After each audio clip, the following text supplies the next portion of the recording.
getting those lights over there. Just go on. Fine. I'm saying hello. This is my new anointed outfit. It sounded like we were live a little bit ago. Oh, there's lights. Lord God. So, Alexa, turn it, look down a little. So let me know you're here. If,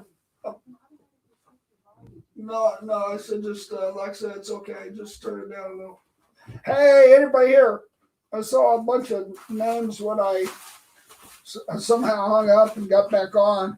So tell me we're live here. Sometimes it's a little defluence here. Orange is color. Orange means hope. So I'm going to wait here until I see everybody voluntary morning. Mandatory that you sign in.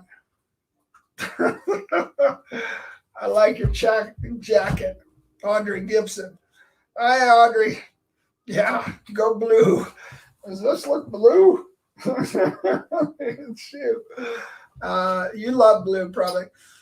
Valerie, thank you. No, it's not get up. It's gonna be the Western Wall, the prayer shawl.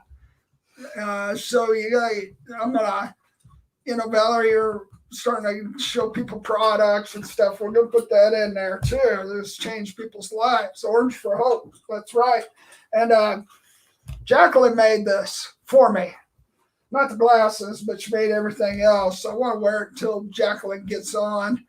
And I'd wear it longer, but honestly, it gets a little hot. But nice look you're sporting, Maria. Man, I love you guys' language. I save these comments, I love it, what you're sporting. I'll tell you, it's very becoming on me. So, Jacqueline, get on here so I can take this off the set. Linda, thank you, man. Looking good. Kimberly, glad you're on tonight. It's going to be an important night of conversation. And I'm going to need a hoping people questions. Caitlin, it's in one of the notebooks. So that's what I wanted to put out. But, boy, that's going to be a good night. We're going to count on the Lord together and just wait until you guys get up. Just tell me how you're doing. Bold move. Thank you. Kish, that's what I'm known for. Bold. I'm peculiar. It's in the Bible. Peculiar. Be a peculiar people. Kimberly, hi. This isn't going to be that crazy, even though. Michael Wong, you answer me when I email you. We got to get just this word updated. Got a real plan for you. Don't ever feel pressure. I didn't mean that. Make you feel pressure. Here's my microphone over here. Okay. So, Doreen. Yeah, orange has always been hope to me. And biblically, I can take you through there. Mary Jean, man.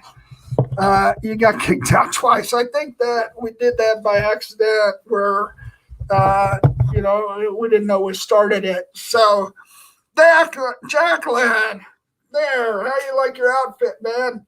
Okay, I'm taking off the glasses. Oh, boy. And I'm taking off the hat for a little bit. I wear it outside. I cut my hair again. If you guys can see it, that bald spot on my head. So, and I got Sebastian the Wonder Dog down here. I'm going to put up some of our prayer times together, Sebastian and I, So, can people hear me? Can you hear me? Somebody's saying that I can't be heard. Let's turn the sound up more.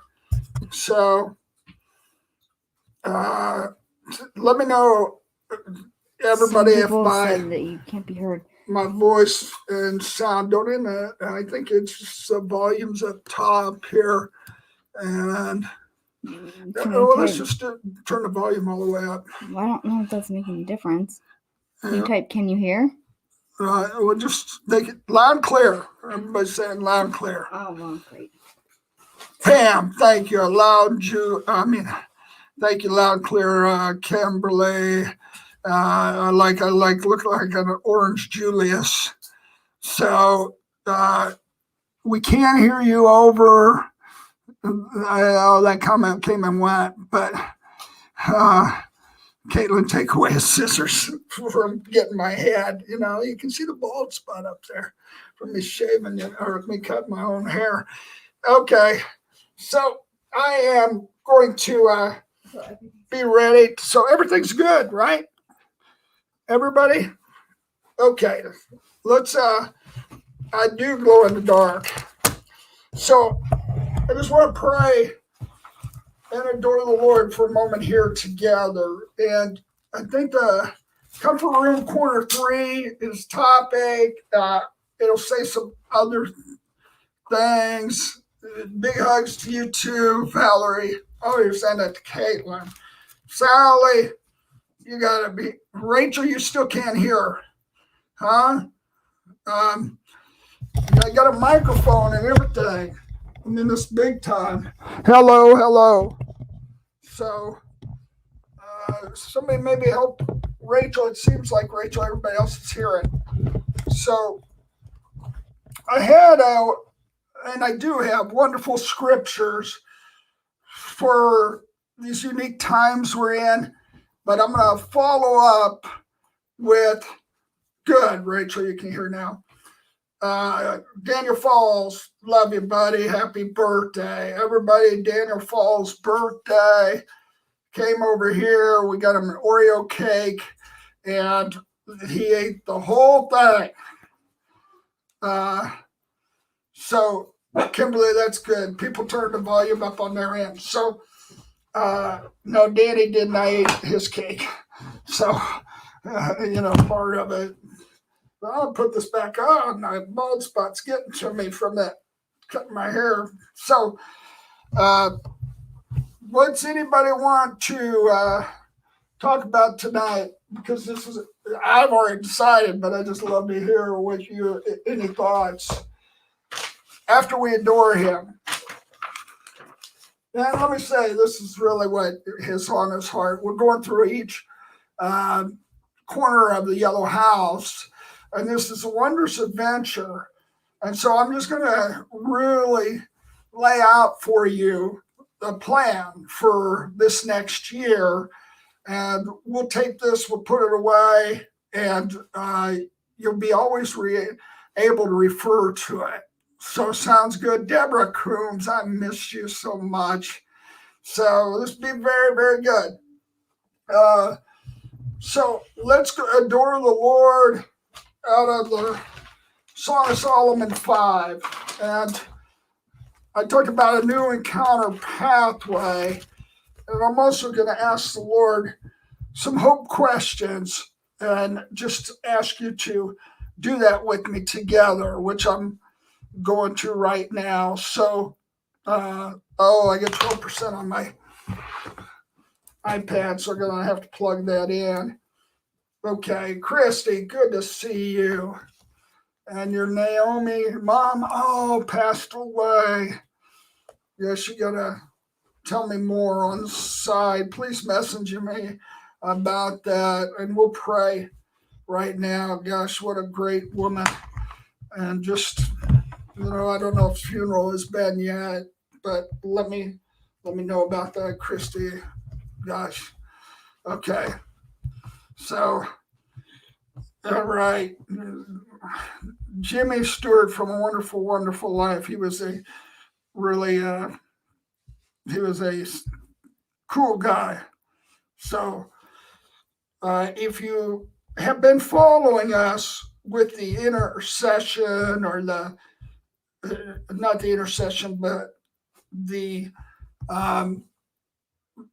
mornings we've been doing adoration, and there's been a shift in the adoration. Again, I want to explain real quickly for this next year. And I am a little tired, but I will be fine. And I think, you guys will get livened up as we go. What we can really look to tonight is, I feel like this is one of our most spectacular times of discovery in the heart of the Lord tonight together. So I'm just trying to get the document up, and I got it up. So Song of Solomon 5, please. This is a participative reality. And where we're headed is we'll have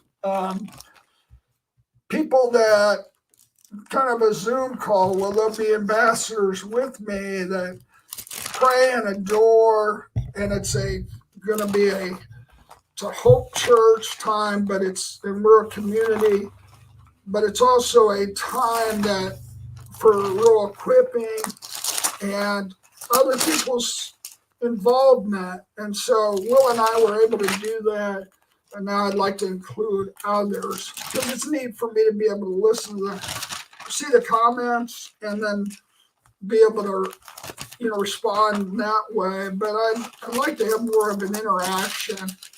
And so I'm with one group where we have about 10, 12 of us, and people can just write in questions, or we can get their voices to work. And I'm just not that technologically proficient at this time. I just looked up the Hope in God questions, but I'm going to need to go back to what I had on there before, which is the script for tonight. I can't do it now because I'm going to ask it. What? How do I pray? I do it. Print? Oh, okay. Yeah, maybe it would be. Okay. Song of Solomon 5. So, Lord, we do just go to the Hebrews, first Ecclesiastes 5 place. God, we just posture ourselves full, single-eyed devotion to you. Jesus, we sit on the porch swing with you.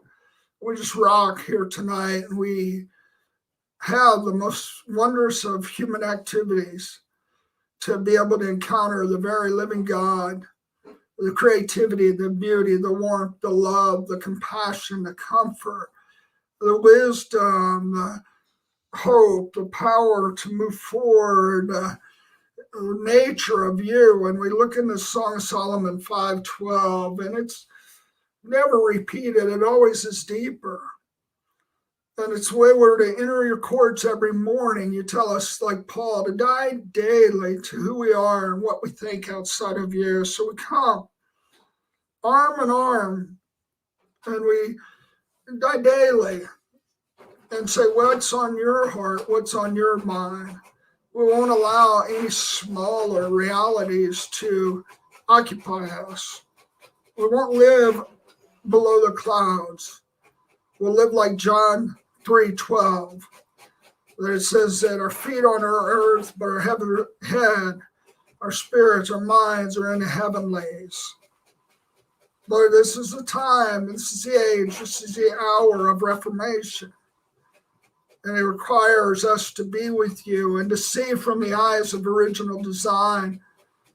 And we pop through those clouds, and everything below them becomes so petty, and we're just so astounded by the host of witnesses around us. We see them. We see just men and women's spirits made perfect. We see each other, as that Hebrews 12:23 describes, and all of us in our glorious original design. We see the nations according to your view. We see the earth as a pasture. We see the loveliness of it and the wonder of it. We see the redemption and restoration of you, not the negation, not the canceling of culture, the canceling of people.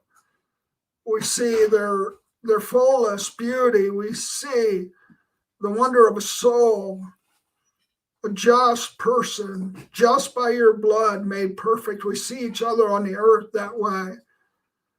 We see the restored politics. We see place where the government is filled with peace, because we look at your eyes first, and your eyes are all powerful.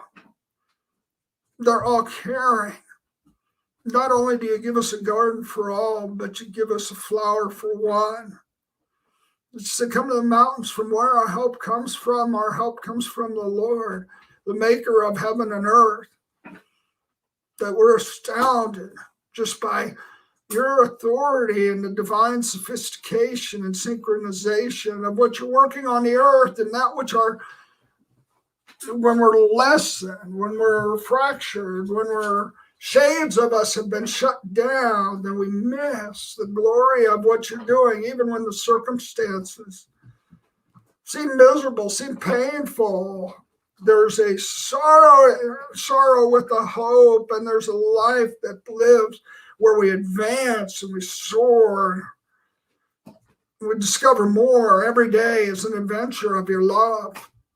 Every day is a place where you put your hand into our hand. Every day is where we see people like our puppies, where great affection, but beyond that, we don't see them with criticism. We see them with delight every day, where we see and feel the wind in our hair, and we feel the touch of rain on our hands and the snow on our feet, and we are so fully alive. And we look in your eyes, the living creator, the comforter, and we give ourselves to you that you would divinely bring us your supernatural comfort tonight. That you have spoken about Pollyanna one time. You spoke, and I was with Bob Jones, and you said if everybody on the earth was a Pollyanna, who's treated like they ignore the troubles and just maximize the good, and no, they see the trouble but see the greater than good and hope in you, and have been brought above their sorrows and their pains into the place where they've given them to you. And you said if everybody was a Pollyanna on earth, or had ever lived on the earth, that wouldn't equal 1% of your hope that you've had and your glorious goodness that's happening right now. It's not pie in the sky. You said we're dreaming a dream, and we get above the clouds together. We say, we adore and magnify you, the one who causes us to ascend with you. You said, come to me where my mansions are in this life and hour. In John 16, it wasn't in the age to come, but you prepare mansions, and there's rooms, and they're growing. You said, come to this mountain in Isaiah 2 and Micah 4, and here in Hebrews 12, and numbers of places where the reality of Enoch, the book of Asher, I believe it is, a historical book where he would go away and be with you, and then he'd come back and go away and be with you, and then it just, the time grew and grew and grew to where he would be gone more than he would be here, and then he was gone. And God, there's just a place that you've given us that we look around the panorama of heaven where we can be like Enoch and experience heaven on earth. We can time travel so biblically clear, like Philip did, where during this challenging time in our nation with less travel, you can take us to places we can lay our hands on people. There's so many scriptures that are profound where they did that, and I would listen. We could go into the past and redeem situations, or restore them, have them as they didn't even happen, and they get healed, and they are done fresh and anew. You can have us with angels that go and they bring back spiritual memories to people that have faded, spiritual friendships that have faded, the right ones. This is who you are, and this is who you love to be, Jesus. You can go to all the ones that are philosophically challenged, the worldviews are challenged in the church, in the world, the battles and the labelings of each other and the confusion. God, it's all an opportunity for people seeking truth. It's a wondrous opportunity that you come and you will come beyond the resentment, politics, church, where it's the criticism that tries to shout the loudest. And you'll come and you will bring restored cars and you will use us as a community. We give ourselves to crown each other and crown others with their original design. God, this is the year of the sweet stick, where you've given us new tools. It's and institutes of higher learning. And there's a Joshua 3, a way we've never gone in our living in a heavenly place and speaking from that place, your blessings. But speaking from that place, life, life, life. God, we give our decrees to you. And by decrees, things are established, and by our lives. And God, we see the wonder of these tools, that when it seems like the enemy's challenges are greater, your tools are much greater. And we just come with you and hold your hand, and we walk into this third corner, the corner I was most afraid of in this so personal, intimate journey into the depths of my being and the depths of you and the depths of how the world operates, the depths of how the ages come together. It's this yellow house, and it's this third corner in the grief room, and it's you showed me comfort for how I hurt others, but you allowed me to see how I hurt others. I didn't want to see it. I just couldn't handle it. I didn't know what to do about it. God, you are so caring and so comforting, so honest. And God, so we will look tonight and seek understanding, that we might be able to bless our enemies, perceived enemies, that we might have a heart that looks at the log in our own eye first, not to take on wrong shame or blame. It's not about who's right or wronger. It's about the sweet stick and just how we could avoid hurting. You visited me that one night when John Wimber said to me, Hartley, the youth in Kansas City, they're beautiful, and I was struggling with leading them. And you, Jesus, I just talking to you across the table. You visited me when John Wimber said, Hartley, they're beautiful. And I went to bed that night and woke up, and the whole wall was a vision. And I saw an angel writing in script, oh, the beauty and dignity of a human being created in my sight. And then wrote, and kindness proclaim truth. And then third, you wrote, if you can't help them, don't hurt them. This is a deep topic tonight, Lord, how we hurt others. And we ask you to give us understanding and a lift in our spirits. For me, it's been like Scrooge, where I was blaming, deflecting, immature, blind. And I come to see what my actions have caused. And I just want people to prosper. I want them to be loved. I want them to have benevolence in their life. I want them to have you in their lives. And I face it with your grace. It covers me, enables me to be a man of greater love. It's all that I want to be, and greater hope for others. God, we commit ourselves to go there together tonight. In Jesus' name, amen. Quite a long prayer, but just thank you for going there with me. So I'll talk here for a little while, and then I didn't ask the Hope in People questions, so I will go back to my script for tonight and just actually have quite a bit of material for tonight, but I'm going to focus on first saying that we are on a yellow house journey together. This is a journey that the Lord started to visit me with in the year 2000. Some of you are taking notes because we're chronicling the history, because it's significant history for all of us.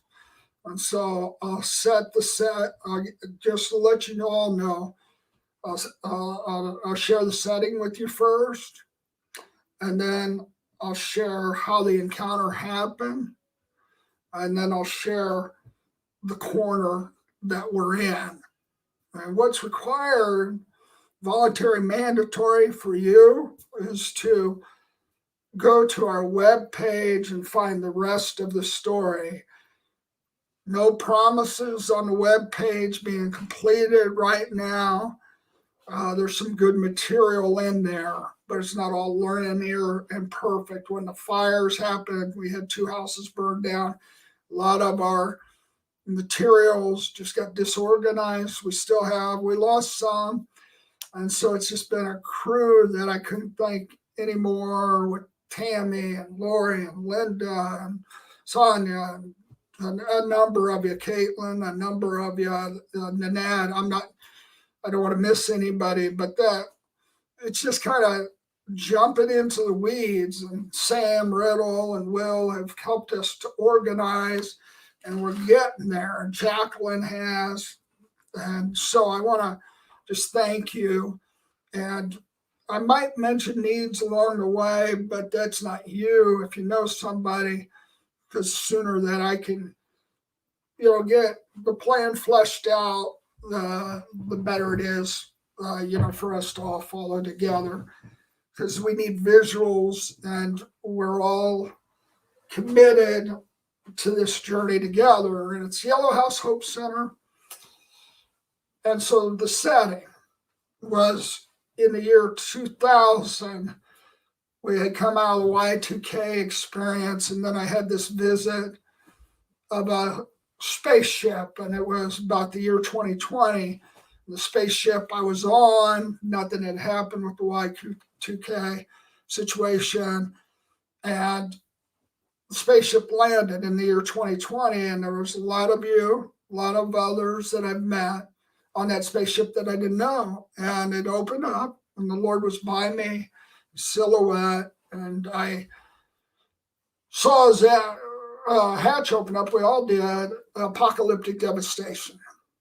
Then the hatch closed, and it opened up again. It was most beautiful, radiant cities. And I will be releasing a word of what I saw, and I just have seen it again. And the language is just so rich and wonderful. I just hope you really can enter in and see that radiant, redeemed cities and nations, because they become more real in their original design than what the little challenges are with them now.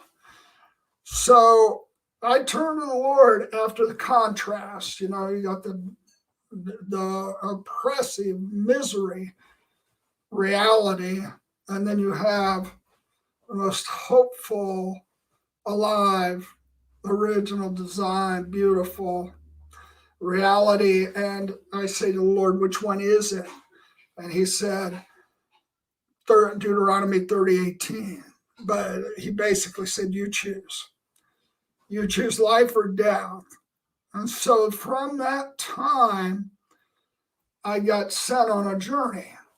And there was many other scriptures. You can read it into our Hope Reformation thesis that was done by 8 theologians, and even our own team will say, well, where is this? And it is a matter of, like Sam we had for a while, Riddle, just organizing, putting things. So if somebody's good at that, I'll pay for that, just to put things back in order. And it's administrative, and we can explain how to do that. But it was a reality that we were all to go through this yellow house, and it was a development house, and it was from John 16, the house of many mansions, and it was right now, and it was from Psalms 119, 54 to 56, and from Psalms 84, and a number of places where really it tells about the second Samuel, that our lives have a design to them, and it's called the House of Our Pilgrimage. And there's these rooms that we grow in, and these rooms are common to all of us. And even the progression is common to us, this divine sophistication. And that's for you to see and understand and appreciate. I have a confidence in my years in the past, the last few years, it's been my health. And I thank you for the patience there, because I just have to do it piece by piece.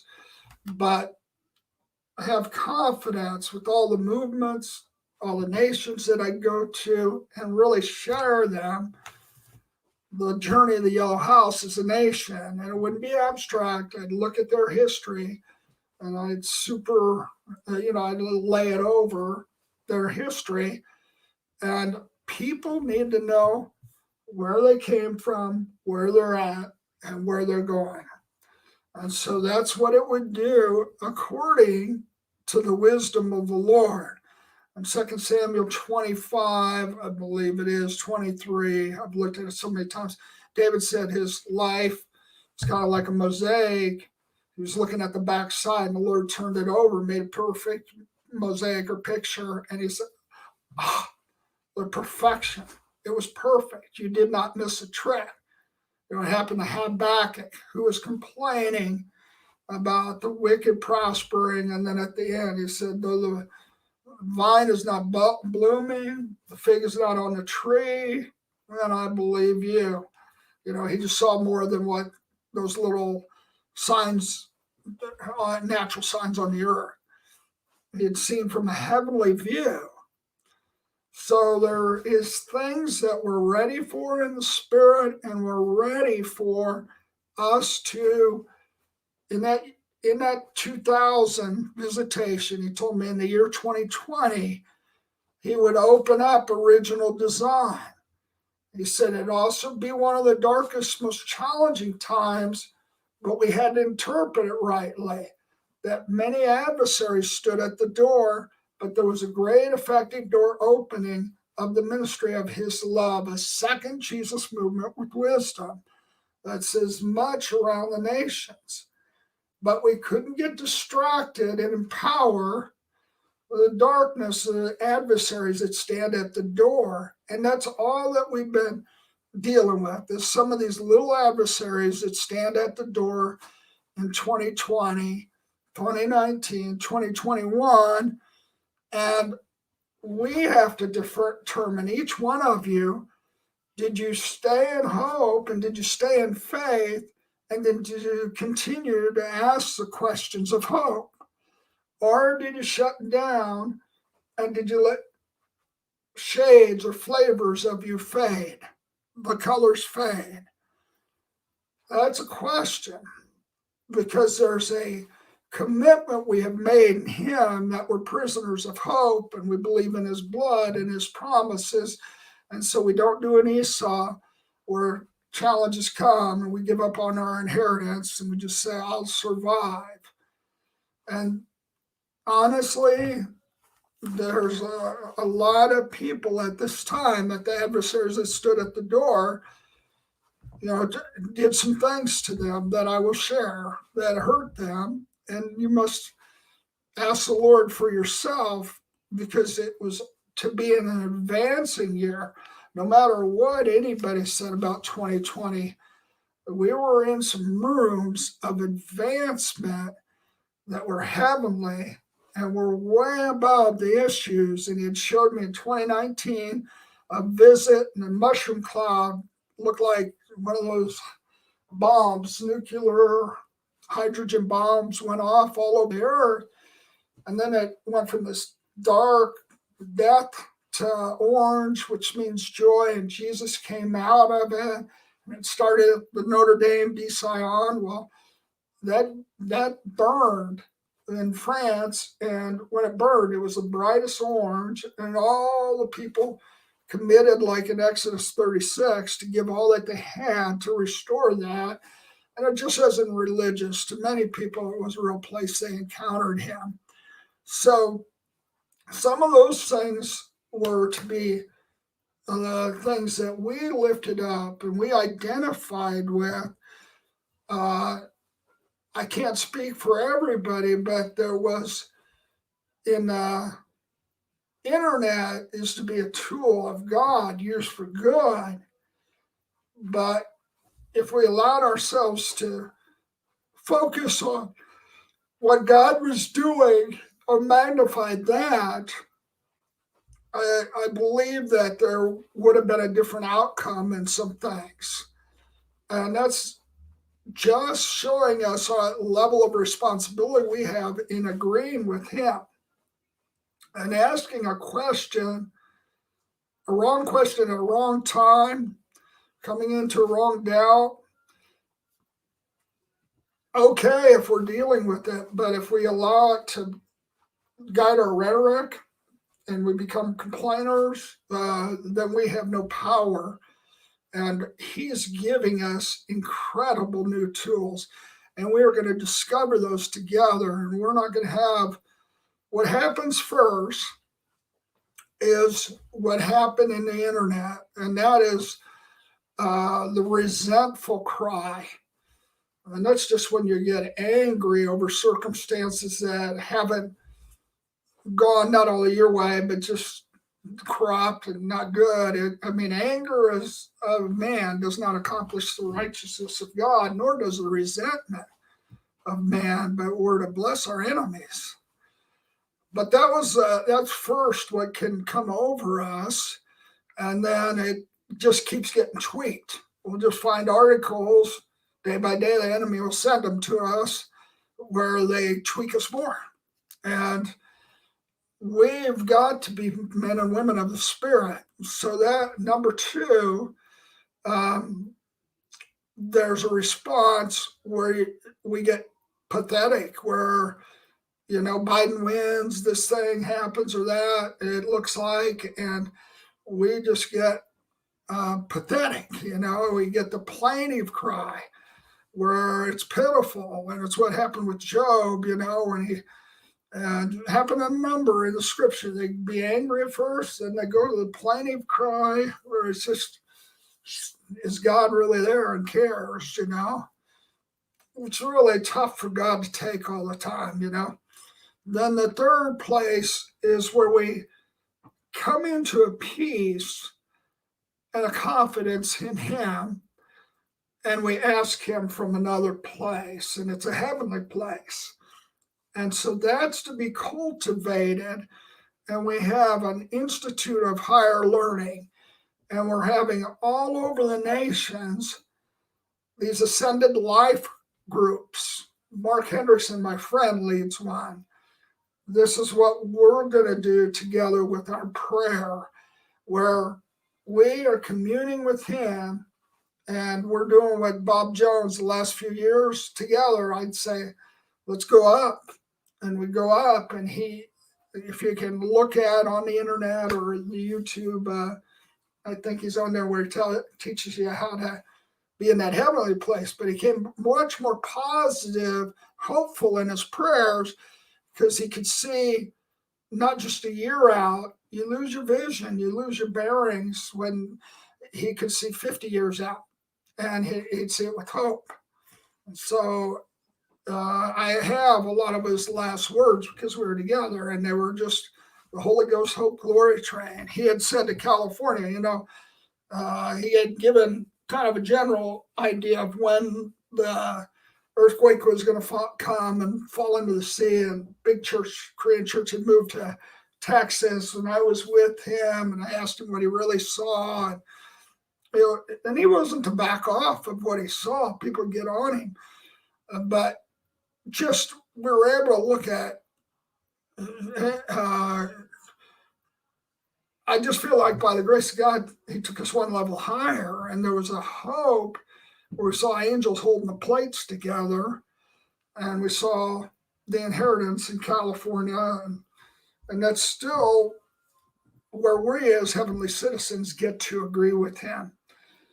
We go on this Yellow House journey. Each room will be a room of restoration reformation and personal transformation. I came to a point where Bob Jones said you can come in before 1,000, 10,000, but a nation, and I wasn't ready. And so I hit the wall. Challenges came. Some were very unfair. But then my reaction was to blame and defend, to get angry, to be pitiful. And, I would have the Lord give me dreams that the people that were upset with me would have been upset with this, that the Lord would give me a dream that I just needed a diaper. I was immature and he had insurance for me and I poopy diapers. So, that was his kindness. But I became much more intentional and sincere about my journey through this yellow house and just the preparation of a king and a queen and a hope king and queen. So enough said. You can read about the journey of the yellow house, and we're going to make sure our social media really reflects what room we're in, the reviews from the last time, and also our hope subscription, which is those who want the human development. We are a prophetic team, and we spend a lot of time on just praying over the individuals that we feel are to be hope ambassadors, and it's a best development program. At the same time, I'm just going to tell you, I paid a man to sew the process, code it, make sure everybody got everything automated. And we didn't realize that hadn't been done.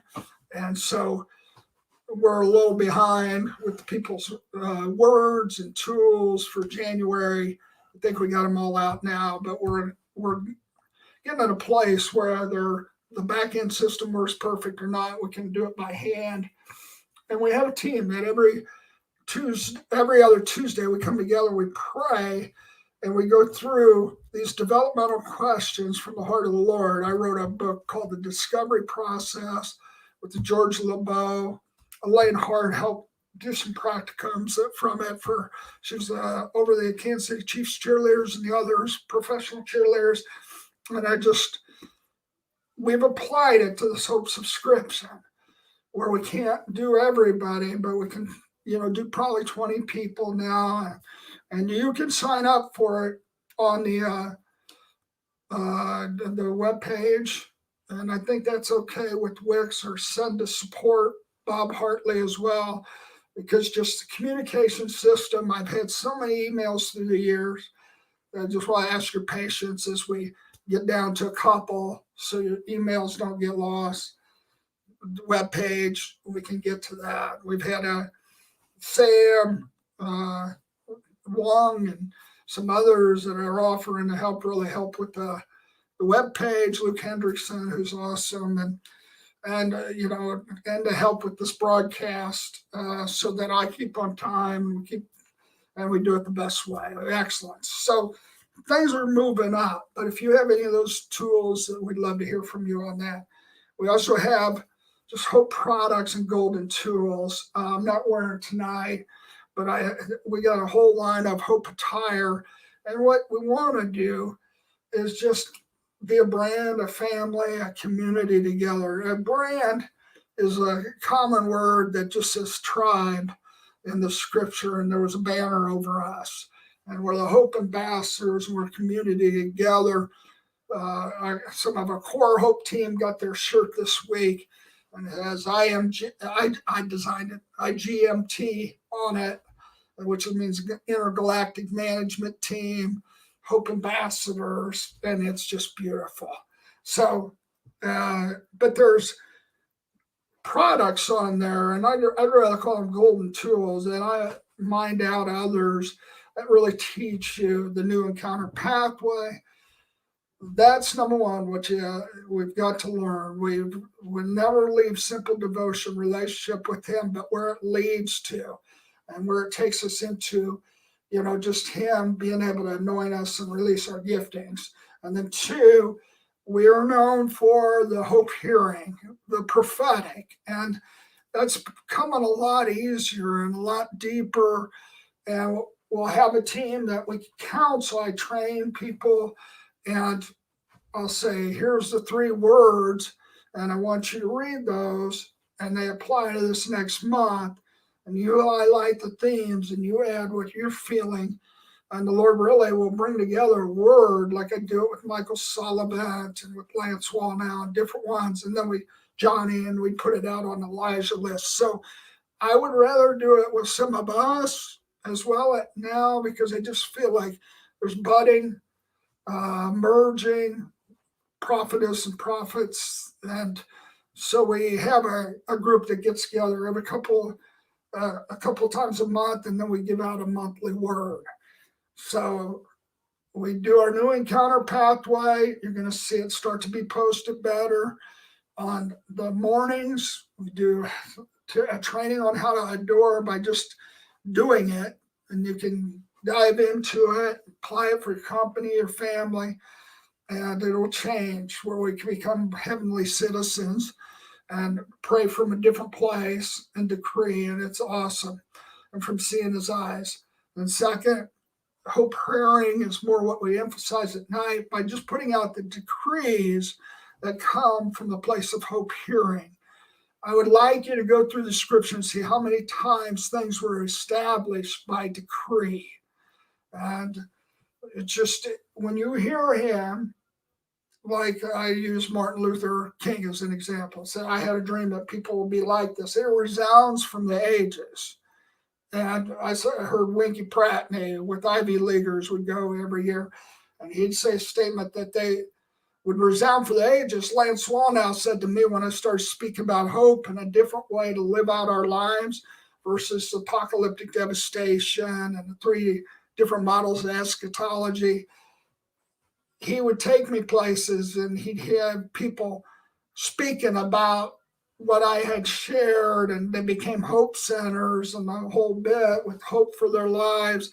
And I believe the Isaiah 65:20, that if you lived to 100 and died, you'd be young. And so I was suffering from my health at that point. He brought me into a meeting with Benny and a bunch of them, and there was a woman talking from Israel about building a kibbutz hope center, and just that we could live out our lives, have legacy and inheritance, and the different 27 temporal hopes. And he took me out of the meeting, Lance, and he said, see, that when you have that place where you've decreed from a place you've heard him, that seed keeps going on and on and on. You can go rest. And that was beautiful. So I'd love you to be a part of just gaining some of these tools, and also the hope hearing process. History lessons, it's the best thing. And that will be as I meet with the group, every other week. And we go through the word for the month. Then we have a group that we are learning individual prophecy, which is the essence, and we're praying for the subscribers. And so we won't take everybody if we don't know them, have history with them. But if you'd love to be a part of that, sign in, share it with Wick, share it with Lori or Linda Everline or with Tammy Martin. And, just make sure. If you share it with me, I'll probably forget. So we got to make sure we share it with the others. Just the last thing I'd like to share with you tonight about this next year coming up is we're really focusing on our Hope B&Bs. We have actual yellow houses. As many of you know, I've run businesses, and I just had some prosperous things going on, took a lot out of me, and right now I need to rest. But I haven't let go of these Hope B&Bs. Building 2 in Redding, where the fire came, and they're a couple $1 million. They're going to be amazing, where you can just go through the journey of the yellow house. They'll become your bucket list. We're going to have them in different nations. I'm talking to a friend about putting one in Breckenridge, and it's about the experience in the yellow house. We have 3 right now in Kansas City, and they're phase 1. their Yellow House, and they have the history of the Yellow House, and the Joy House has some adventures and ways to. It's a destination, and it's a place quasi sabanto, a place where you come to get rest and help. But we have more development that's to come. Phase 2, we have infrared saunas in them and some of those things where, just for health, etc. But I won't overstate it. They're beautiful, but it's just phase 1. So phase 2 is coming. So you might look at the next year, and even as we open these ones in Redding, which be beautiful and on the side of a mountain and looks down over everything, and have a pool out back. And pray we can get that done in California with the laws and just the prices go up. So God is good. God is good. So, that just gives you a little bit where we're going. We will always have Friday or Saturday night Hope Church, Hope Community. If you can spread the word, my distribution list. Again, I hired somebody to bring them all together. It's been dissipated through the years, and it's kind of large.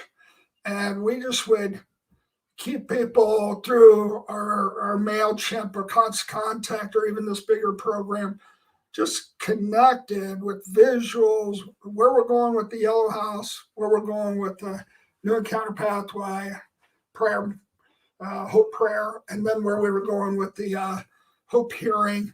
And then we got some other tools, how to build Hope Centers, et cetera, how to build Hope businesses. But our notification system hasn't been brought together right now. And I've just had I've just been too tired. When you interview people, I just said, can you do it? I paid money, and then that doesn't work, unless somebody really cares and not takes ownership.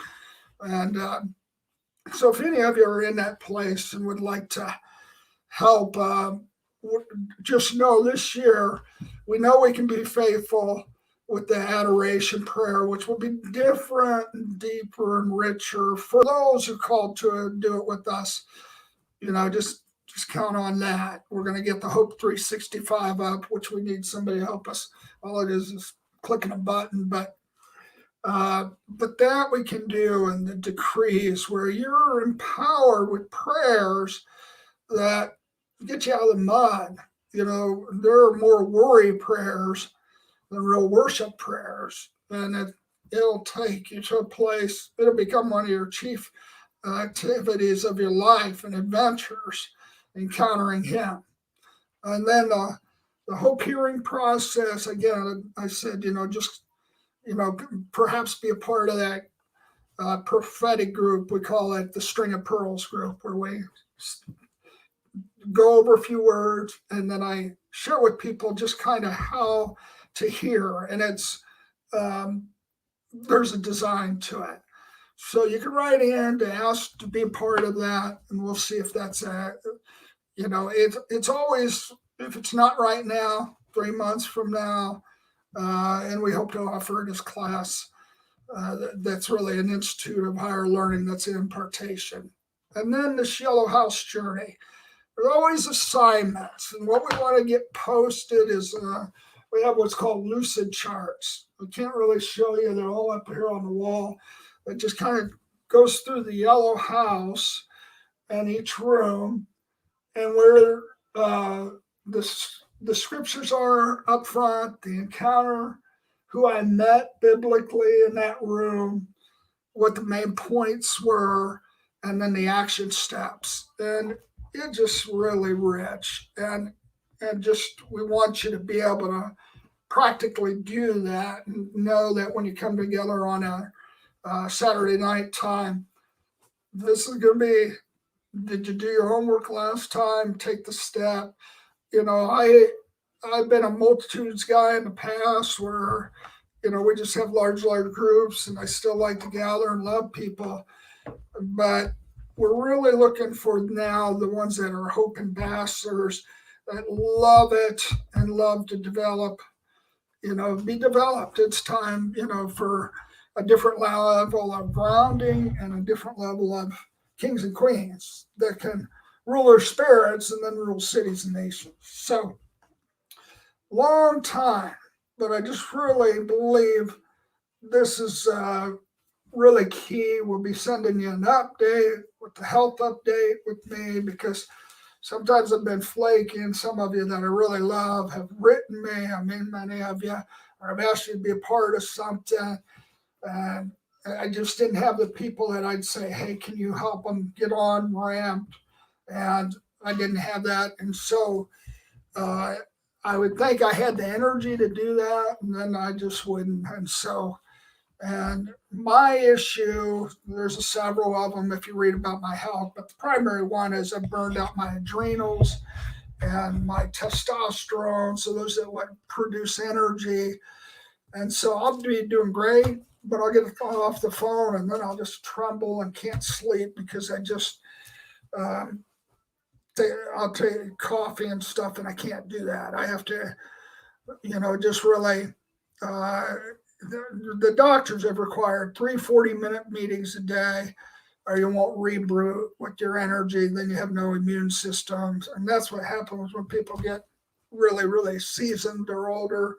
They just can't work things off. And I just depleted my energy system through I was wrestling and stunt guy and did crazy things and never slept. I thought sleeping was an inconvenience. So I had a business, my main business all night, and I'd take this stuff called ephedrine to keep me up. And I was used to taking it as a college wrestler and then senior wrestler. And it just would help me to have energy and a kick, and it wasn't illegal then. But I ended up having an emergency back surgery in New Zealand, and there was none of that ephedrine there, and they didn't know what happened. I crashed. Lost about 50 pounds. I mean, I was gray. They had to send me to Germany Health Center. Roland was there, Baker, and some others, and they said this is going to take a few years of you unplugging, which I couldn't do at that point. And so I'm doing it, but step by step. And part of it has been just wonderful people like Jacqueline stepping in, praying for people. I want this group prayed for who writes, and I want them to get our, every time they write, I want, this is what we're doing, where we're going, an automated response, not a commercial, but just so that you guys, it just gives you directions. So I'm looking at Jacqueline and others because it's pushing a button, and I love the personal responses that are loving and prayers for others. I want to deputize you to watch who gets on this and ask the Lord, if they're to be unwrapped in a different way. And, there's going to be the multitudes, followers, disciples, or like a Simeon, I want Simeon in here, then, or if there's something to pray for them in regards to this topic, or keeping consistent yourself with the topics so that you can be a hope ambassador, really get people up to date on the journey we're going on. So you're all deputized. I've said enough, but that's a picture of where we're going next year. I don't have to build a ministry. I have business, and I have my health to focus on. I got a new granddaughter that calls me Baba when she can talk. And so, but this is what I've been made to do. And so thank you for coming together. My goal, my gifting is to be a scout, to go 50 years ahead or more, and just in the tender heart of the Lord and bring it back to you. So the enabling has been when I got good administrative people that can help. I sit down with them and I say, what did I say? What was the dreams I had? And they'll say, here they were. And they're like scribes, and they're awesome. The Francis Lowe's, who was a Supreme Court justice, and Africa or Australia, would just be able to get it together for the different movements, different nations, and they do the editing. And I'm a rough-end carpenter, and they make it look beautiful, and we put it out on Elijah List and a lot of other places you wouldn't probably see, but 1,000 Hope Centers in Taiwan and different places. So if you're interested in being a part, and anybody could, not anybody, but a good writer could write it, and we could continue to send it out to those places and just start it again. And then if anybody's good at distribution, but I've said enough now, but you're all deputized, and that's where we're heading. We'll have a timeline put up where Tammy is going to help get that together. And we love visuals, and to architect out a process that you can see that if any of you know Facebook well or whatever, we'd like to put it at the bottom where there's pictures. Here's where you're going, and then automatically on our web page. And then I would encourage you that when I wasn't as healthy, I would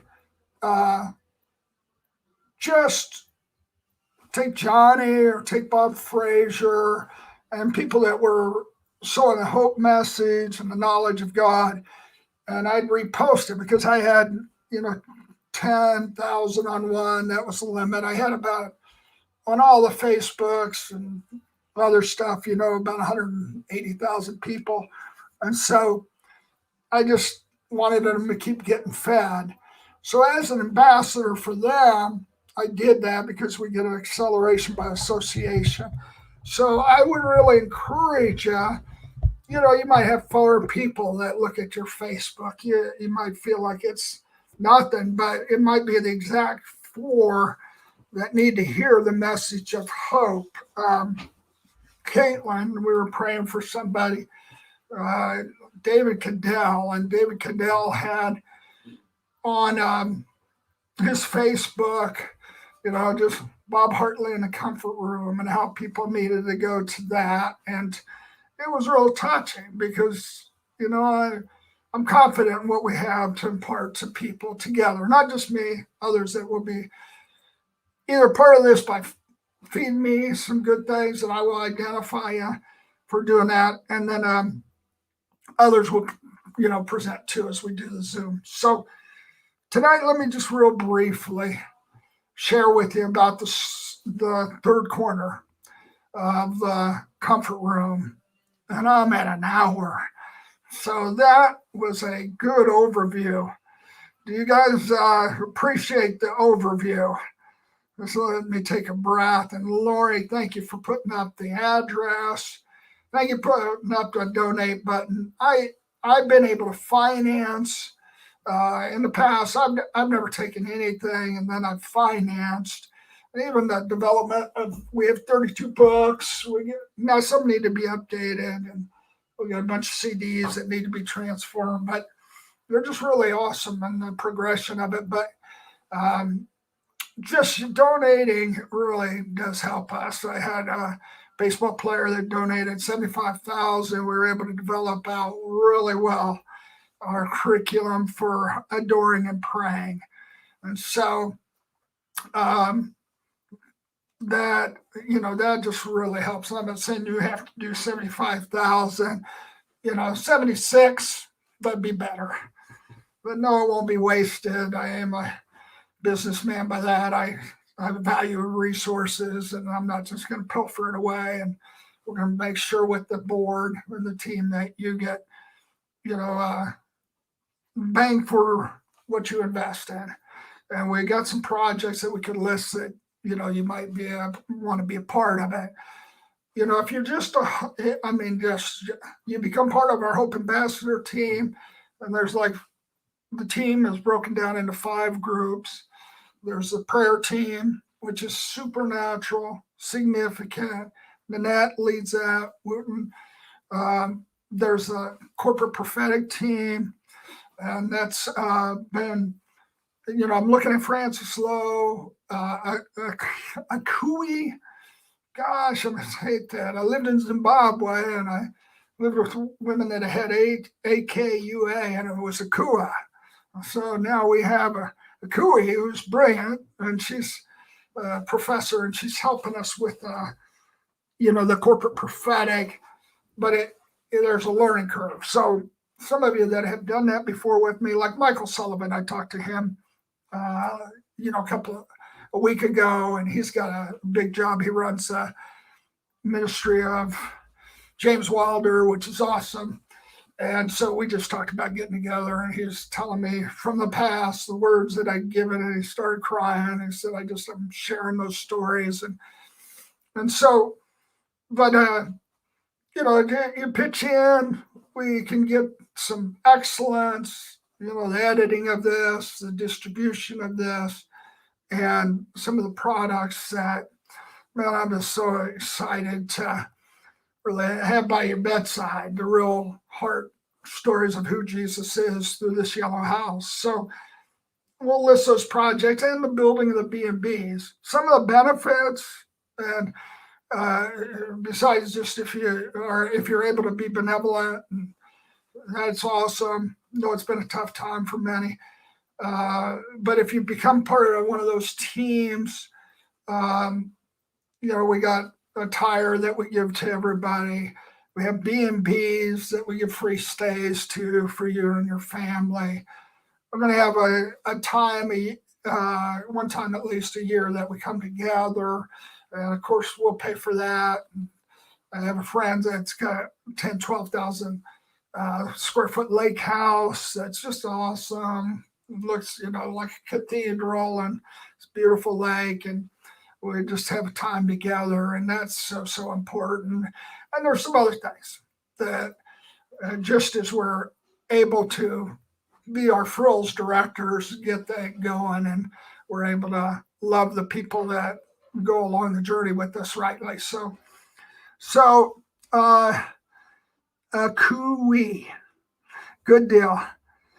Simeon, talk to me. Video editing, willing to see what I can offer. Thank you so much. I'm just going to, Valerie, I was going to say something to you, but come back and listen if you can.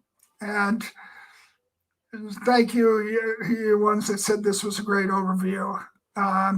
So let me just share real briefly and about the word tonight, because I want to give it not only, Simeon, I think an Airbnb in Montana is the design of the Lord. I actually had a visit there when I was in Missoula. Now, and I don't know if it was Missoula you guys were in, but I have a psychologist friend that really wants to build something out there. So, it's amazing, his heart. So, thank you, Alice. Again, that was an overview. Okay, let me share this, and then I'm going to run out of steam. So I want to do this right. And I got some prophetic words for people, but I just felt like this was important to lay the foundation and give understanding. And again, we'll go for some visuals, and hopefully Lori or Linda, let's just capture this, and then we can replay it, for an orientation process for people, and, just refer to it so people can get a good overview. So there's a few other things I didn't mention, but that's good enough. The third corner of the comfort room was first called the grief room.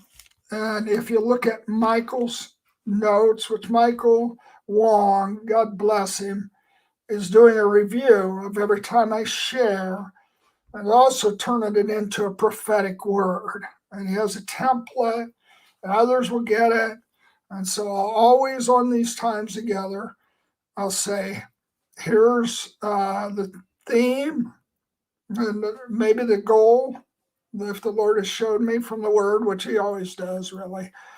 And then I'll share the setting. You want to know how somebody heard and the prophetic encounter, because then you can a lot of times you'll have insight. I don't, and then after that, we'll have the 3 or 4 main points. And a prophecy might have more than that. They're pretty abstract, but generally, the Lord will say 3 or 4 things to me. And we have had a lot of years together, the Lord and I. And so I'll go to bed and I ask him questions like about the third corner of the comfort room, which the third corner, when he first visited me, and still got the same title, is that he was going to comfort me over the pain that I had caused others, but also allowed me to see the grief and feel it, but he was allowing me to feel it in a way that I'd cry, but I wouldn't be ashamed and broken. And that's been a deflection. It's one of the ways I've responded when I've been guilty. And I'll just say that about this. I think I get to it later. Yeah, I won't talk to it about it now, but it's been one of the hardest things for me to do is really think I hurt a human being. And so to be brought into that place where he's going to show me so that I can attune better and not do it again. Well, I'm not going to tell what he showed me first. He just kind of was not like the spirit in Scrooge, but it was just, he was told me it wasn't all my fault, told me it wasn't about being right or wrong. He just said, it's about you becoming a better man.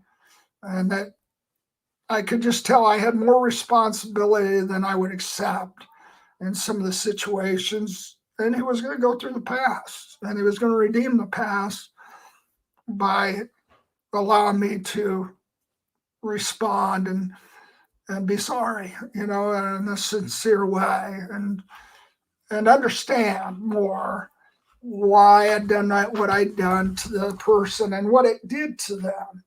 And that was one of the most difficult things to see, is what I actually did to another person, whether I perceived it or not. And so I'm next to him, I think I'm going to have a nervous breakdown because I just wasn't ready to see the pain of others, and especially pain that I was involved in. I'm not going to rehearse it all now. We've been going for quite a while tonight, but I want to lead you to a good place to when you go in your dream tonight, that you can ask the Lord some hopeful questions, and that you can see this part of the process of you becoming more who you're to become versus being diminished and ashamed. So he showed me, and I'm looking at my notes and deciding what to share. Well, he just took me back to the John Wimber experience, where John Wimber told me, Hartley, human beings are beautiful, they're valuable. And he was looking out a window, and this was he had asked me how the youth in Kansas City were doing. And I said, they're communist infiltrators, want to destroy my life. And I was teasing, but I had dealt with some things. So, and it was putting pressure on my marriage, and because I was gone and a lot. And when he said they're beautiful, he was looking somewhere, and I knew he had dealt with the church and difficult situations. And so I went to bed that night, and I had this visitation, and I woke up and I said to my wife, hey, so my honey, do you see this? And it changed my world. And again, I'm not going to take us there completely at this point, but just ask the Lord to show you where we're in this basement of this beautiful $4 million house on the end of, hanging over the ocean, about 40 feet drop into the ocean. We were down in the basement. It was still beautiful. And the whole wall became the night sky, this blue over the ocean and lights. I mean, there was no time walls, nothing. It was just there was an angel and he was writing in script. And I was saying to my wife, my honey, do you see this? I mean, I'm so startled. I'm taken back on the bed. And she said, no, my honey, I don't see it. And she could really tell I was seeing something. And I said, I see an angel. And the angel was writing to me and said, oh, the beauty, the value, and the dignity of a human being. And I had a couple of minutes where I saw human beings according to original design. I'm not going to go there. And I just saw the colors and the beauty, and I had seen what had faded through the years, and I just was so captured. It really was. You wanted to bow down and worship. I just wanted to love. And so then the next thing the angel wrote is, kindness proclaim truth, but no human being deserved harshness. And then the third thing that the angel wrote was, if you can't help them, don't hurt them. And I was devastated by that because I just didn't, I just saw the pain of human beings and the discontentment and what, La Misérable, it was kind of, which means the miserable life. And it was just kind of what the enemy had tried to do and what I had fed, I felt. And that night, I was visited with just some of the youth and what I had done and just what I needed to do to, like 2 Corinthians 7, what vindication, or Luke 19 with Zacchaeus, I'll pay back 4 times as much, when you see how it hurts people. But then he took me to a dream, and I had it for a while repeated about how I had hurt my dad. And I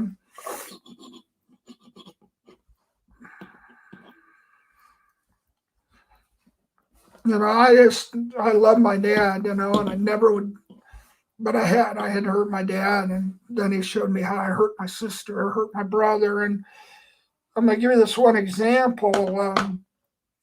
In a visit, there was a judge, and this was a real judge I went before when I was 17.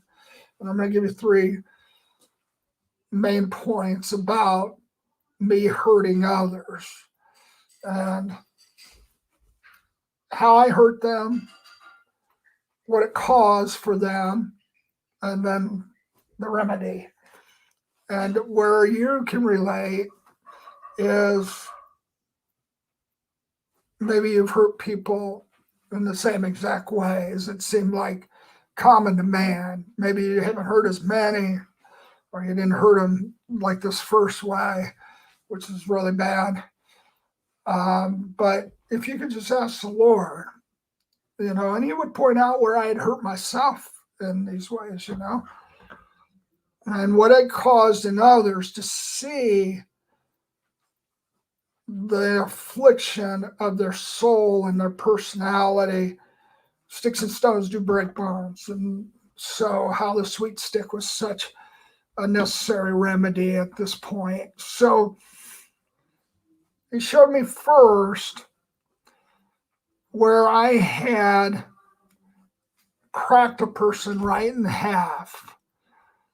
And I had this visit from the Lord where lightning bolts came down, and if people had little fissures, like of a rejection, or where they didn't feel loved, or negation, where they were negated in their personality, or where they were resigned to be not much, or where they were self-strength trying to get, there was just really mainly 4 fissures that my voice and authority or somebody else's or circumstance could fracture them, and they'd actually split in 2, and they'd lose their identity and could lose it for the rest of their lives. And so where he showed me I had fractured a person, and I needed to see it.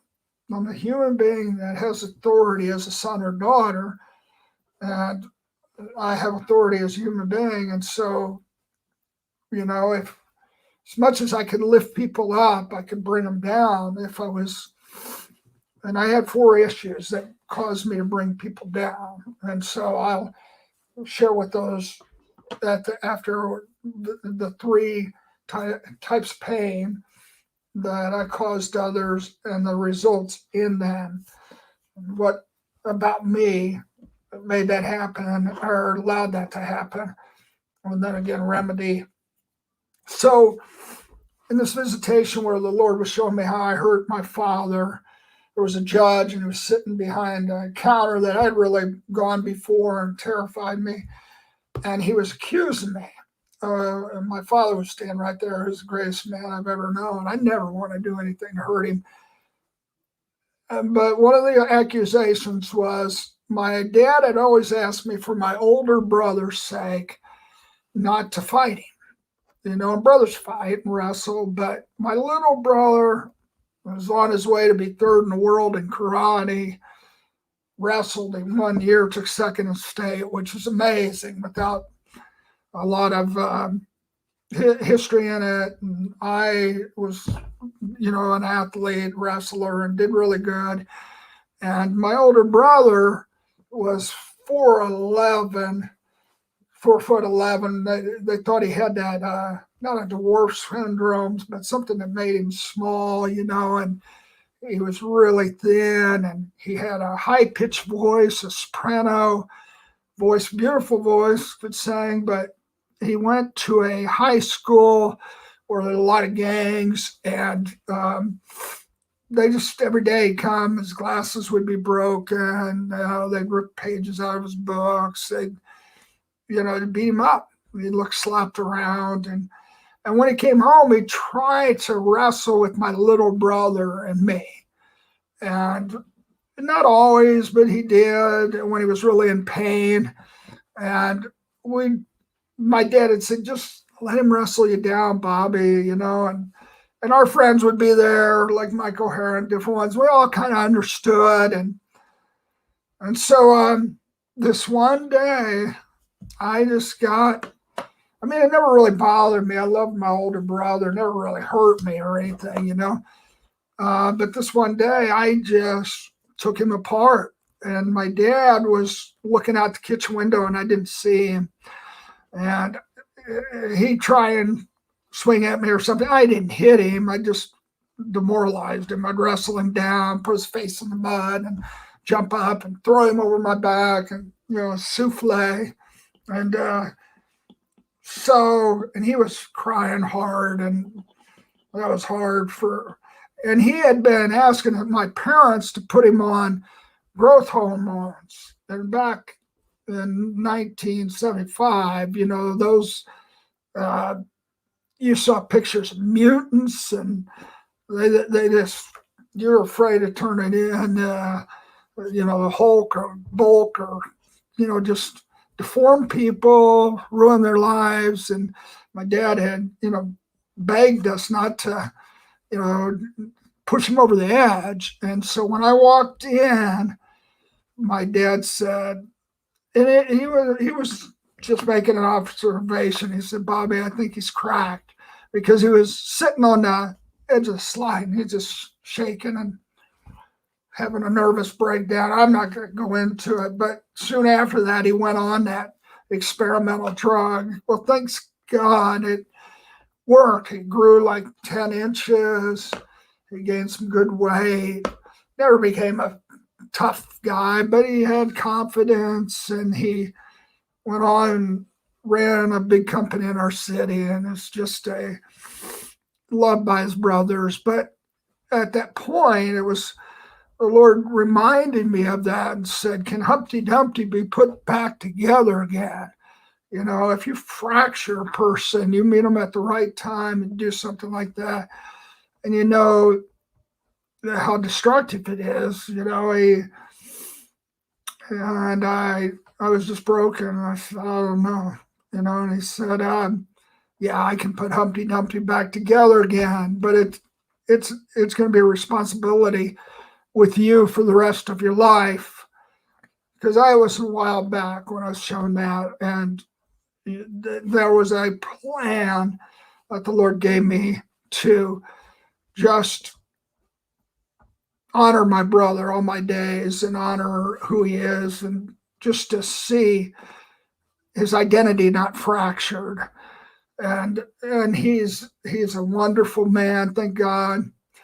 But the Lord took me through other situations where, it's like when you meet the stranded puppies and they've been just reduced, beat, or what my son's trying to tell me about women and how women in the church, just felt beat, not that they could be something, and the fracturing where it fractures identity. And it is like we were talking about Les Miserables, and talking about where like the John Valjean,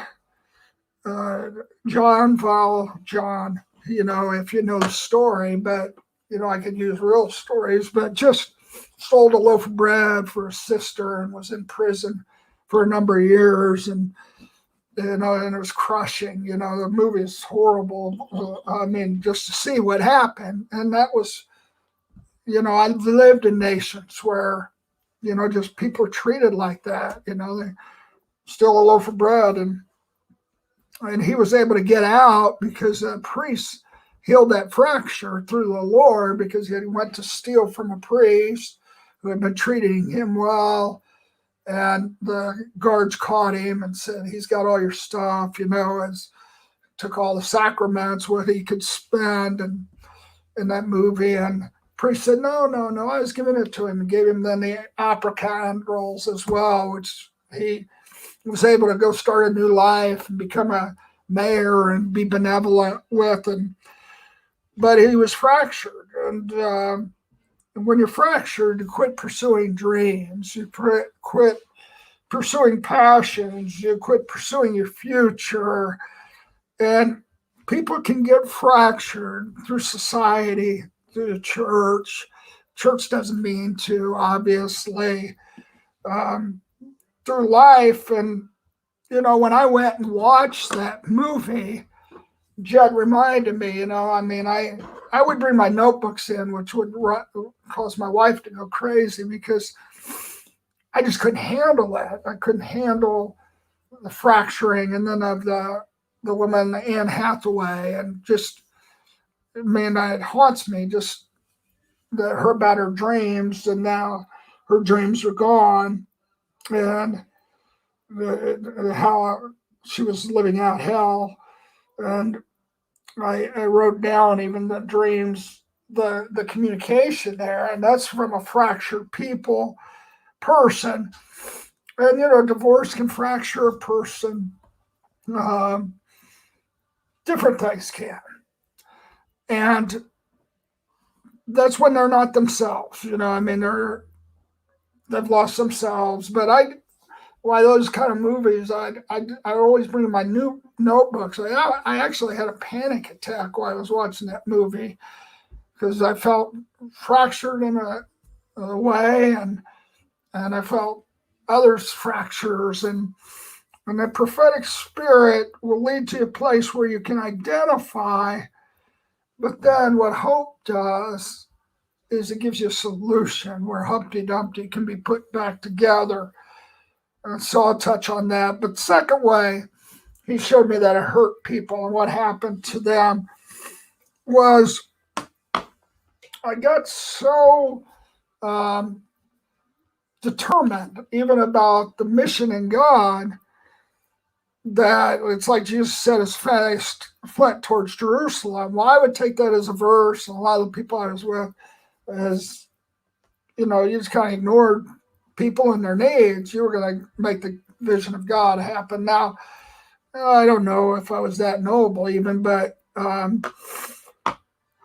just, I know after that little boy drowned, I had shades and colors of me shut down in the inner city. But then I did it to others. And the second way we hurt people, and I'm not going to go as much through, who I hurt, and how, but Martha Nussbaum, about the reducing of dignity. And what it does is, well, I'll say this. I have a great friend, and I own this cleaning business, and we're cleaning theaters all night, and he couldn't get the glass clean.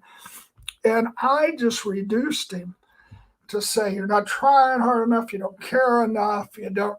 And, it's midnight, 1 a.m, and I'm going from place to place, and I'm punishing him. And the pain was this shade and this color of his beauty just shut down this confidence that he could get a job well done.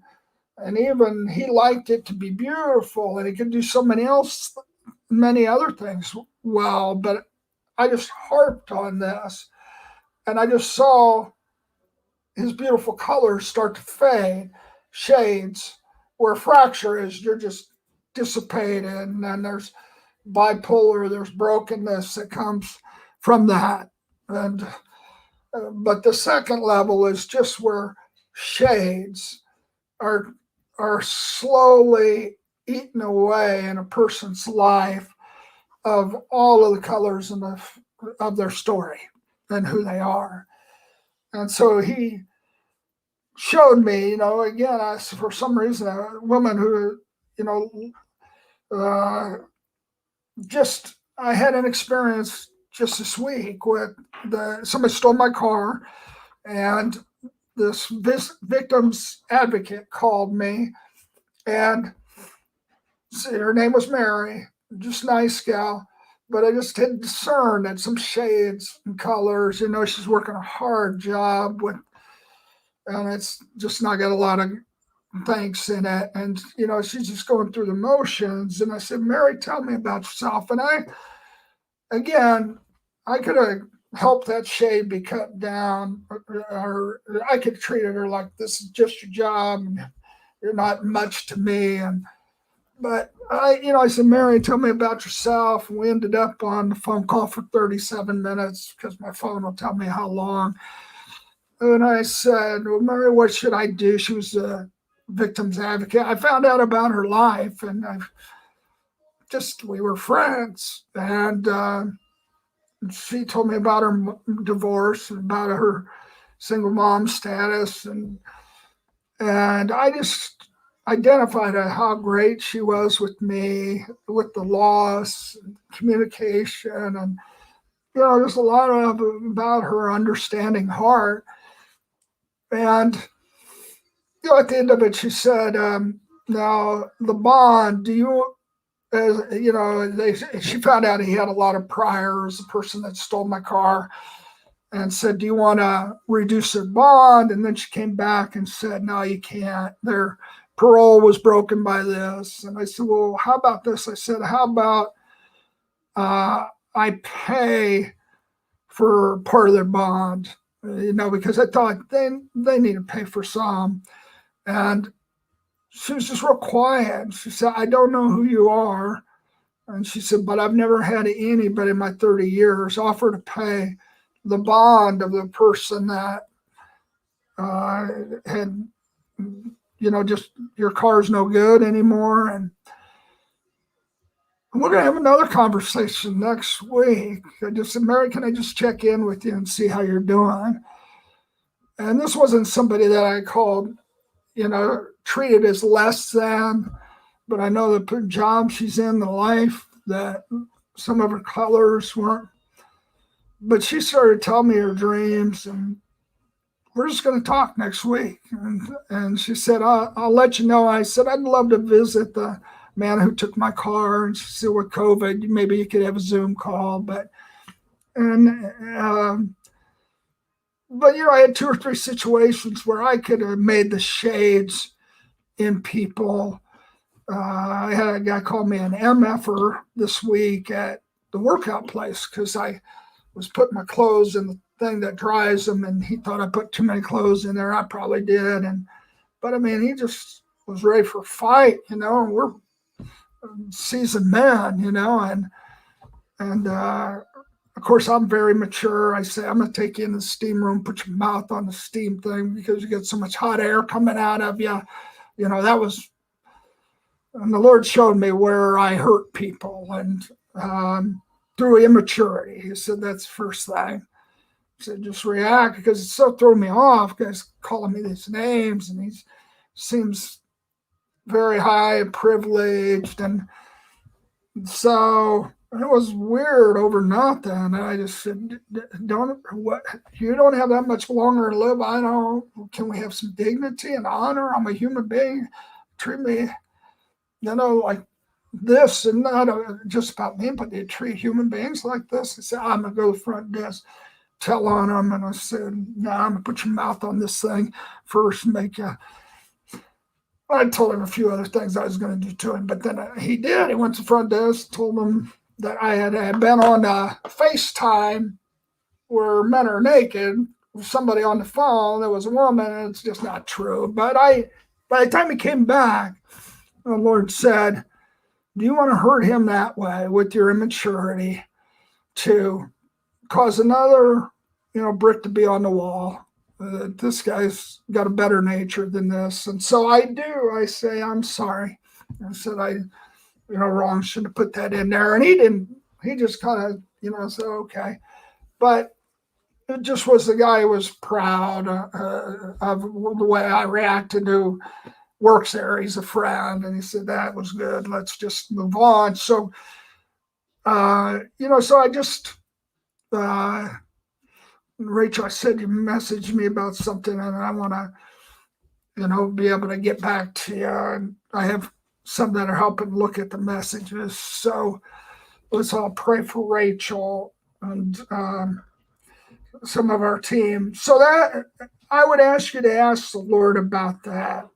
That, I had coaches in wrestling that called me hot dog, and, in front of the team, and worse than that. And there'd just be this shade of just, or I wasn't trusted, or I wasn't respected. And it just kind of shut me down in the church. I made mistakes, but then when I was lied about, not trusted, or not magnified, just shades of me started to, be shut down. So the Lord was showing me for others and how I did it.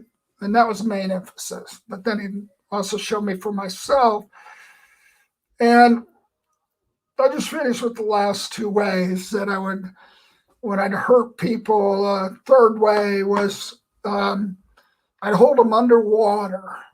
And it was like I wanted them to feel what I was feeling, like in my business situation when they didn't do their jobs, and I'd get in a lot of trouble for it, and I'd lose a contract, and maybe 40 people would lose their jobs, and then I'd have to work night after night. I didn't have, there's some businesses that have real margins. I was a cleaning business, so you can't do that. But the person who would have done, not like the building time after time, or not cleaned it up, or not shown up all night, and they'd be the leader. I'd hold them underwater and just tell them how horrible what they did was until they're kicking, they're being punished. And when somebody gets water in their lungs, they stop being able to have a confession. They stop, like Moses, they start to stutter. And so that was the third way. There's more than I could say about that, but it was after I had some head injuries, and I would not realize I was driving people. And before, I always was a get up and go guy, but not mean. But this is mean. And the Lord took me there and showed me how to see when it's coming on, how to address him and get with others that keep me with perspective, but some pretty prescribed ways, because I need to give you resolutions. But the fourth way that he showed me that what would happen is if somebody misunderstood me and treated me as less than what I was, then I'd see them as less. And there was that time in the love and forgiveness room, And it seemed like they didn't care. It seemed like, okay, they didn't like me. I didn't, the I don't care spirit. Not that I didn't like them, just I don't care. But he showed me it doesn't work like that. He said, and I'd asked for forgiveness, all that. And he said, no, it doesn't work like that. He said, you have to appreciate them again. And so in the love and forgiveness room, there was 3 people I couldn't appreciate. I'd say they got nice hair or something. And he showed me, even though I felt like they had hurt me, he showed me my reaction had really hurt them. And took me into a room where they had these balloons over their heads, and on the balloon it had my offense. Like, you negated me, or you lied about me, or you did. And he put me in a big diaper. Told me, you big baby, love's bigger than this. And you hold resentment so easy. And he said, you got to get to heaven where love abounds. I can slap you with one cheek, and you're so drunk in love, you respond with another, and you see how you can help versus hurt. And you've been sent there with somebody that hopefully has a little bit more love. But the issues I had, which I was telling you, was first was anger. No, first he told me it was my worldview of human beings. And my worldview has changed from what I learned in the church, and in a good way, because I was too religious. And he said, oh, no man but to love him. And he said, in Exodus 24, Pharaoh was judged, but Pharaoh was judged, and when you look up judgment, for the way he judged. So the most dangerous thing we can do is judge others, because that comes against us. It is so done so freely with opinions and out there, but we are casting dispersion and judgments on the master who owns them. He's the only one to judge, and we're owe them nothing but love. Now, there's still a way you can keep your boundaries and be firm, but he showed me my worldview was way off, and my understanding of love and mercy. And he said, the earth is void of my mercy. And that's why this compassion mercy room is really significant. So the second thing that I was and caused me to hurt others was immature. And he said, now I got diapers and insurance for that, and he said, you can rectify that. But third was blindness. And blindness is like, I've been accused of being chauvinistic, or what's called with an M, a man that doesn't understand the needs of women, and just part of that generation, part of the church that didn't do that, and really by people close to me.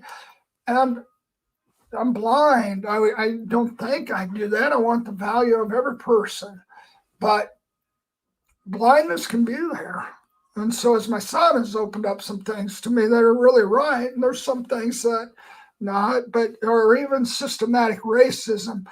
I've lived in the inner city. I've lived in nations. I've lived, I've given so much financially and lived there that when people of the next generation say that, I think, gosh, you don't even got a clue what I've done. My family did. My dad was all about it. But the Lord might show me something that isn't what's in the atmosphere, but an innuendo about subjects that are being brought up today where I can glean and grow and not get so reactive to the way it's being presented that I don't take the opportunity to grow in the way I need to grow. And so blindness, because, we had family counseling. This is very personal. And, I sat down with each member of the family, and it was kind of like they would say to my wife what was things that hurt them from what she had done or not done. And she got off the hook pretty good. No, she was great. But I had a couple of daughters and one of them, it was just kind of bite, and I had really been blind. I didn't mean to, and I didn't even identify, I mean, all my heart, I'd done everything I'd known how to do. And I'm not saying that was bad. It was just the way that she felt it. I listened. But then my youngest daughter said, Daddy, and just told me some things that had hurt her. And it was so beautiful, so beautiful. And she had felt less important than my ministry at times and real things and I just wept and wept, and my blindness was open to the beauty of this young lady that really wanted to be with her daddy. And so I would ask you to ask the Lord about blindness. And then about deflecting and blaming. That's where I got hit by so many things when my wife asked for a divorce, and she'd written people and said I was abusive, and I love her, but none of that. And I'd done everything. But if she felt that, that's what she felt. And I wasn't easy. I mean, I was so driven at times. And so I don't blame her for nothing. But it was more the friends that assumed and things that were written from them. And I just blamed them. And for a lot that was lost in my life right then.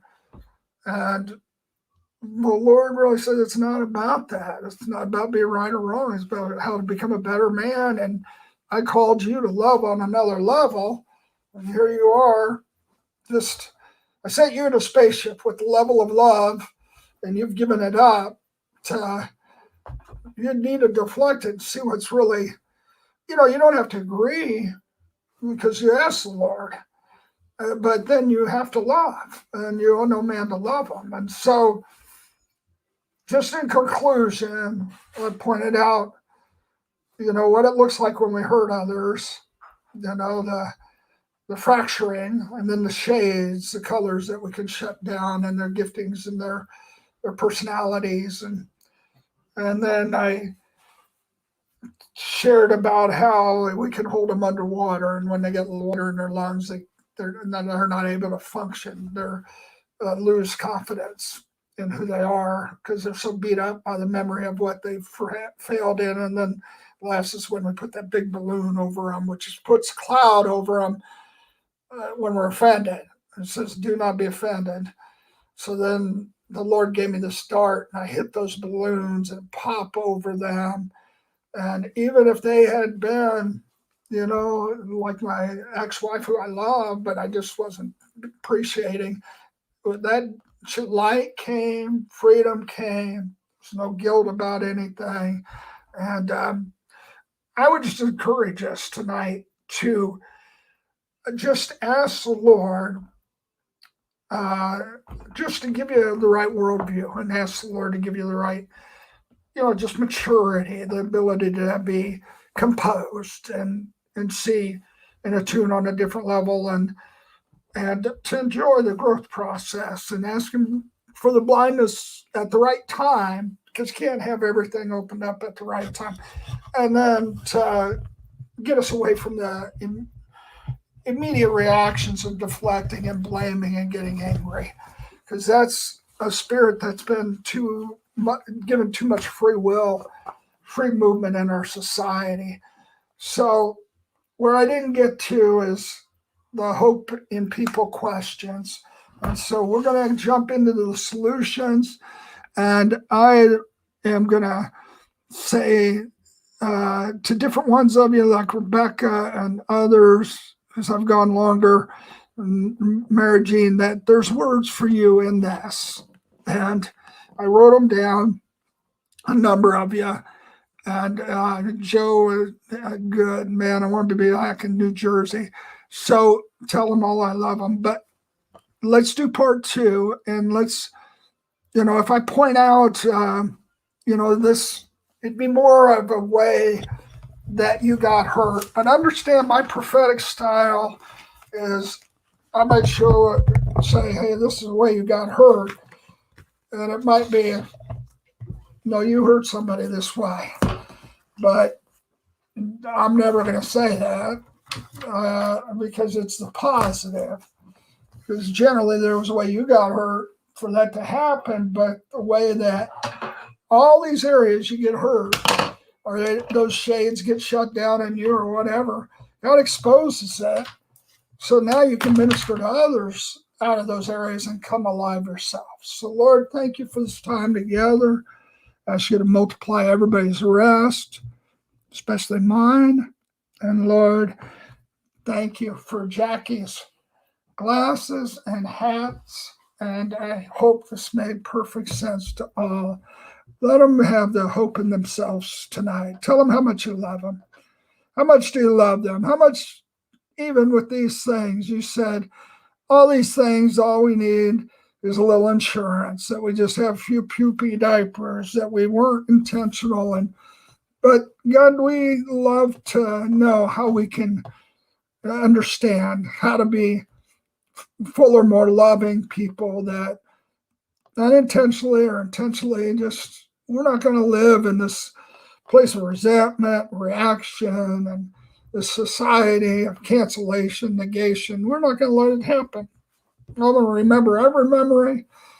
I'm going to remember how I have loved.